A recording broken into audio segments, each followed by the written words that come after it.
Amigas y amigos televidentes, bienvenidos a otro programa más de Tribuna Nacional.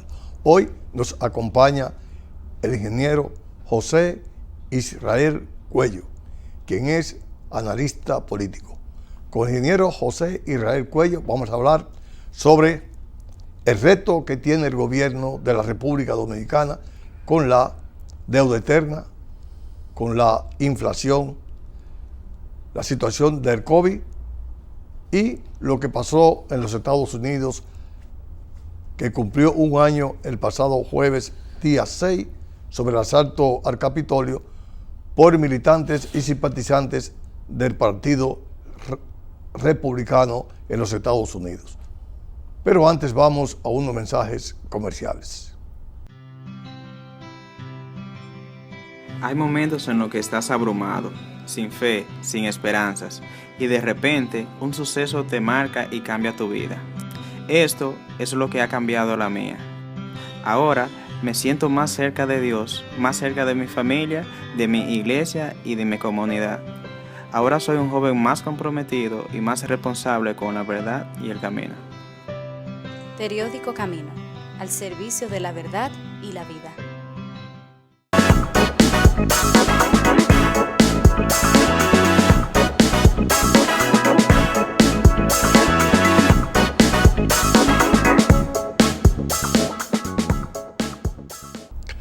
José Israel Cuello, bienvenido a Tribuna Nacional.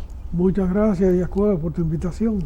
José Israel, el reto que tiene este gobierno en este año 2022 es la deuda eterna. ¿Qué tú piensas? La deuda externa ha sido bien manejada, tanto por el gobierno anterior como por este.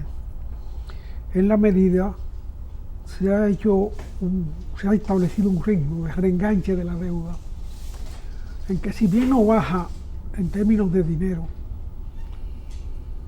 todas las oportunidades que bajan en términos de costo se han aprovechado. La coyuntura de la pandemia, por ejemplo, lanzó dinero no solamente a la calle aquí como un recurso de que no se parara la economía, sino en el mundo entero. Eso hizo que el mercado del dinero se pusiera muy barato, cuestión coyuntural.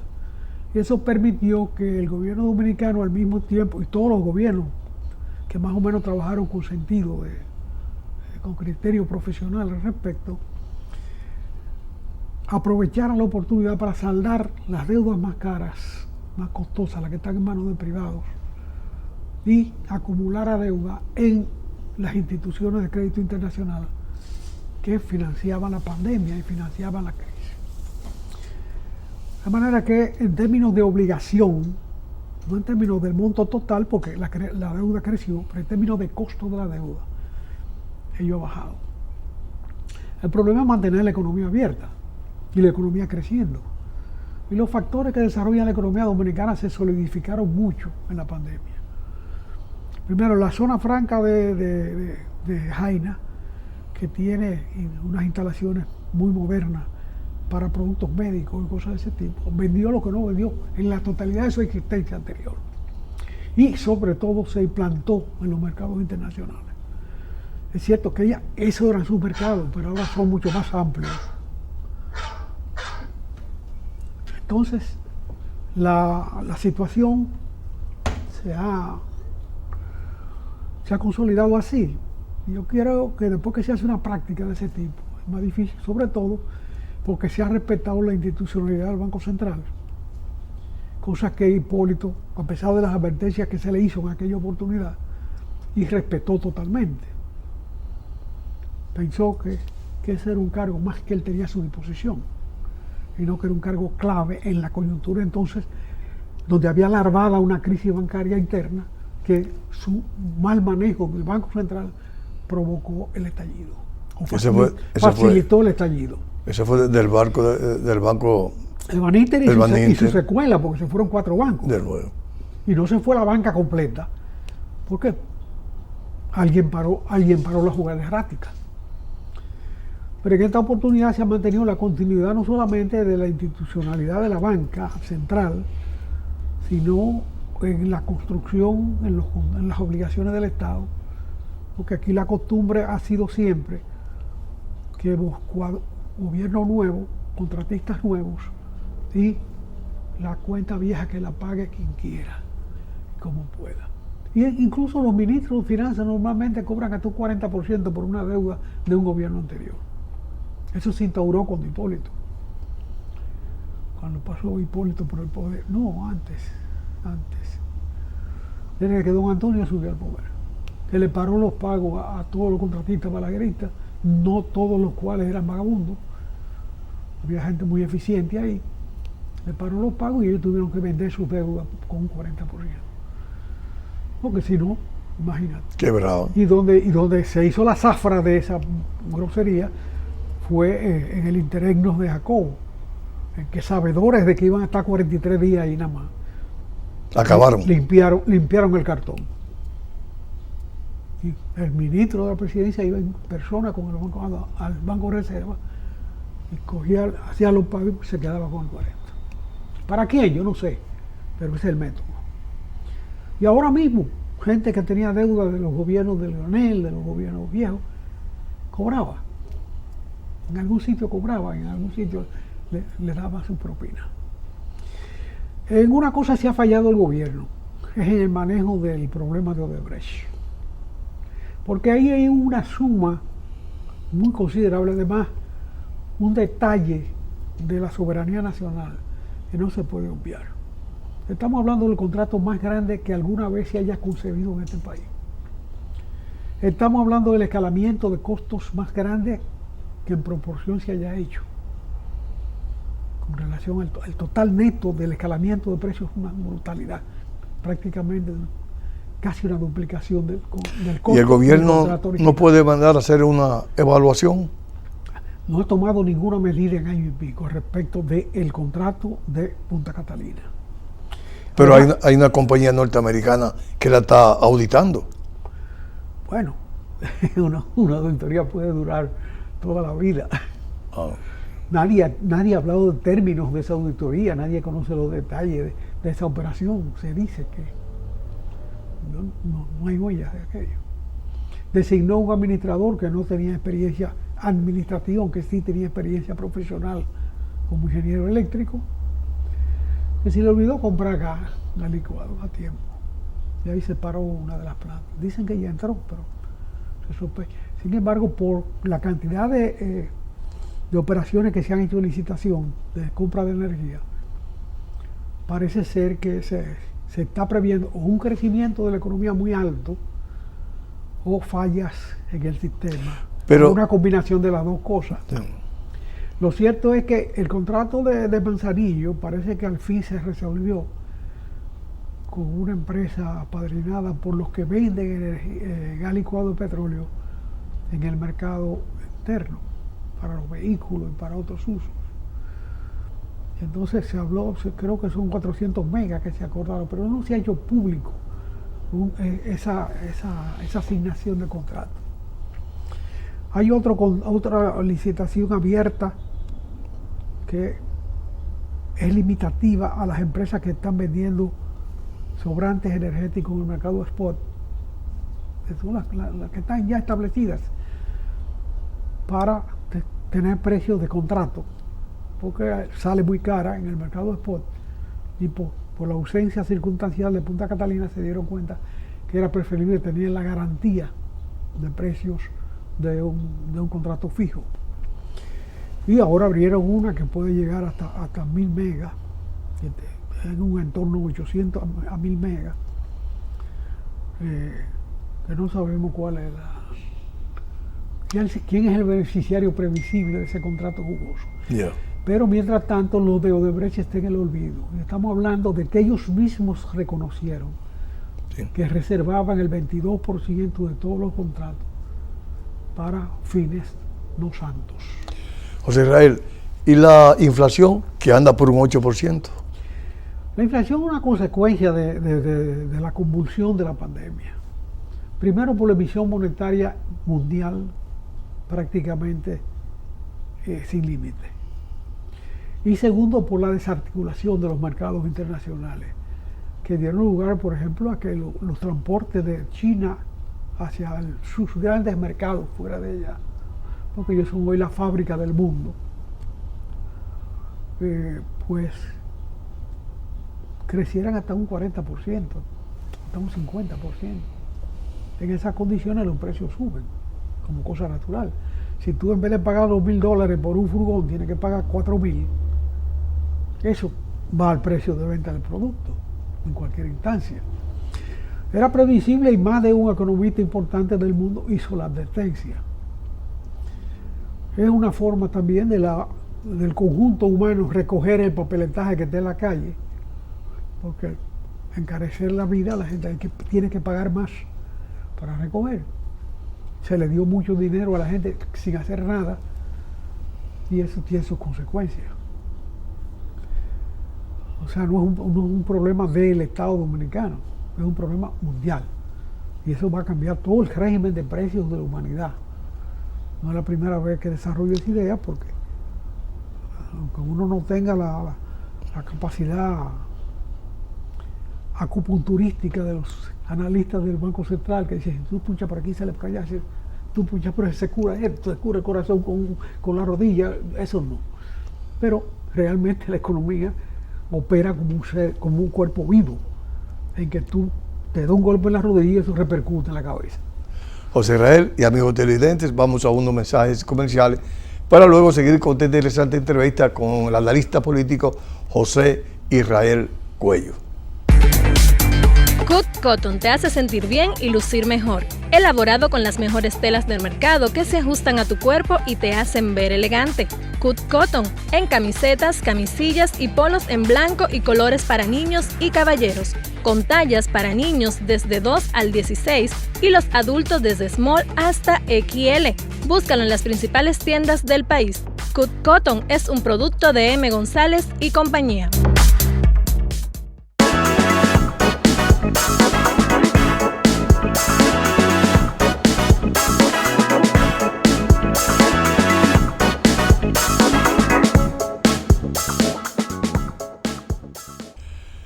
José Israel, entonces, ¿la inflación se va a mantener aquí en la República Dominicana por un largo tiempo? Bueno, se está manejando con profesionalidad la subida de las tasas de interés básicas de la entrega de dinero por parte del Banco Central a los bancos para facilitar liquidez, que es el punto de arranque de los intereses a pagar por el dinero en todos sus niveles. Es una medida dura, pero necesaria para comenzar a recoger dinero. Porque, en definitiva, si no hay mucho dinero en la calle, no hay precio que suba. Pero cuando hay mucho dinero, tiene de dónde sacar. Y naturalmente siempre va a la acentuación de la pobreza de los ya pobres y a la acentuación de la riqueza de los ya ricos. El problema es que en los Estados Unidos tenía 39 años que no había una inflación tan alta como la que está ahora. Y la inflación de Estados Unidos repercute con el mismo estribillo. Cuando a ellos les da fiebre, a nosotros nos da pulmonía. Somos un mercado dependiente en la compra y en las ventas. La República Dominicana se beneficia mucho de una migración saludable que tiene en Estados Unidos. Y que fíjate una cosa, la transferencia de dinero de esa migración fue superior en el año pasado a las exportaciones, a la deficiencia en la balanza comercial entre Estados Unidos y la República Dominicana. La República Dominicana exporta a Estados Unidos 8.900, 8.700 millones de dólares ese año. E importó el doble prácticamente de eso. Ahora, ¿con qué se pagó la diferencia en términos con la remesa? Grueso contable? Solo con la remesa se pagó. Eso es una fórmula muy saludable. Que Estados Unidos, si la analizara, le interesaría hacerlo así con todos los países de América Latina. Eso ellos no lo entienden. Ellos manejan la política de América Latina un poco con los criterios políticos sesgados de cada nación. no se da cuenta que Cleva va a trabajar, a producir, a incorporarse a su economía. Para mandar a su país, a su familia. Y que todos los países van a lo mismo, a mantener su familia en lo que puedan y a integrarse. Ellos no lo manejan así, tienen sus razones de estrategia imperial en que no quieren que le pase como pasó en el Imperio Romano, no son las mismas condiciones, en que los bárbaros terminaron socavando, los bárbaros de la religión cristiana terminaron socavando el imperio. ¿Quiénes eran los bárbaros de entonces? Eran los germanos. ¿Quiénes son los germanos? Alemania. En ese momento la barbaridad que socavó el imperio romano fueron los bárbaros, los germanos. Esos fueron los inmigrantes. Los inmigrantes que iban a la cabeza del imperio, vivir mejor que en la cola del imperio. Porque el imperio llegaba hasta allá. De manera que, y como llega el imperio americano a toda América, por lo menos, le queda eso. Entonces ellos no entienden que esa integración con América Latina tiene que tener más armonía. Eso de caerle con caballo a la gente a fuetazos, cruzando la frontera, es un disparate cuando hay fábricas en Estados Unidos pagando $100 por hora de trabajo. Es una violación a la ley. No, pero si tú tienes una presión sobre los salarios internos, lo que te conviene es que venga gente. Eso es elemental. Ellos no pueden. La economía americana entra en inflación solamente cuando está en el tope del empleo. Hay un % muy alto de la gente que se retiró de los empleos por la pandemia y no vuelve a los empleos, porque encontró cómo vivir sin volver al empleo. Entonces esa gente hay que suplirla. Y eso solamente se suple en términos inmediatos con una apertura a la inmigración. ¿Cuál es el mercado inmigrante más natural para Estados Unidos? Los latinoamericanos. ¿Por qué? Por la vida común que ha tenido en términos continentales, el desarrollo común desde la colonización para acá, con matices muy acentuados, pero en definitiva ellos tuvieron el mayor éxito, indiscutibles, porque ¿quién lo colonizó a ellos? Lo colonizó el imperio inglés. No lo colonizó el atraso imperial de España, que no se daba cuenta que donde debía desarrollarse era aquí, y no en guerras europeas por títulos nobiliarios, en que se desgastó toda la plata del Potosí y toda la explotación de América Latina. En esos 4 siglos de colonización, España perdió el tiempo aquí, haciendo guerra ya que se pagó con los tesoros de América. Mira, José, el pasado jueves, que estábamos a 6, el Día de los Reyes, se cumplió un año de que el Partido Republicano intentó asaltar el Capitolio y el Congreso en los Estados Unidos. ¿Qué buscaba el Partido Republicano con eso? Mira, no se puede decir que el Partido Republicano hizo eso. Eso lo hizo Donald Trump y sus secuaces, que fueron derrotados en unas elecciones con el grado de libertad que son las elecciones en el mundo que conocemos, pero a las cuales se respeta. Es la tradición. Ese hecho es insólito en la vida política norteamericana, donde la cortesía mínima es reconocer el triunfo del contendiente con grandeza y retirarte. No tienes que retirarte de la política, pero retirarte de la presidencia si fuiste derrotado. Trump podía sentirse orgulloso de que, habiendo perdido las elecciones, aumentó su votación con relación a las elecciones anteriores en 3 millones de votantes. Eso es muy positivo para él, para cualquier candidato, pero lo echó a perder invocando un fraude que no podía demostrar. Y la prueba es que después se ha callado, se ha retractado, ha dicho mucho disparate y está perdiendo de más en más fuerza. Él podía perfectamente volver al poder. Cuando Balaguer salió aquí por la vía de la embajada del Vaticano, la que tenía acechada desde hace tiempo, porque se mudó al lado fue. O sea, esa embajada se hizo antes que él elegir ese solar donde se mudó. Y la Máximo Gómez al lado de su casa y nada más tuvo que brincar. Sí, nada más tuvo. Pero eso lo tenía él visto hacía tiempo. Él sabía que por ahí tenía un factor de seguridad. Cuando Balaguer se retiró de él, nadie pensaba que Balaguer podía volver a gobernar el país.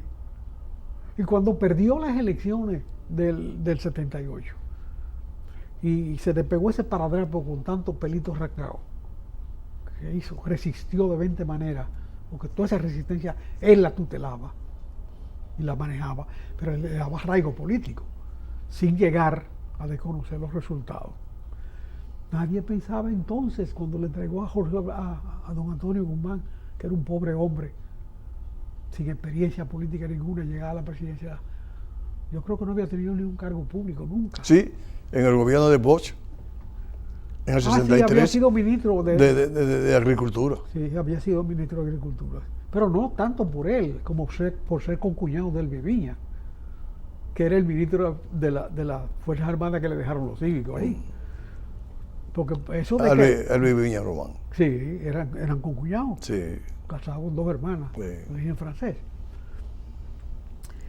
Pero cuando Balaguer entregó el poder, y también mucha gente dijo, ya quedó sepultado. Sí. No, en la vida política, si tú pasas por el poder, tú tienes la oportunidad de ser político siempre. Y quizá la obligación, porque ¿para qué ser un político retirado? Para seguir haciendo política. Sí. Pues es su profesión. Es su oficio. Su oficio. Más que profesión, oficio. Oficio. Bueno, entonces él tenía oportunidad de seguir en la vida política, no sé ya después de esa chapucería. Pero dice Trump que Biden ha dividido la sociedad norteamericana. Pues imagínate tú, son dos partes.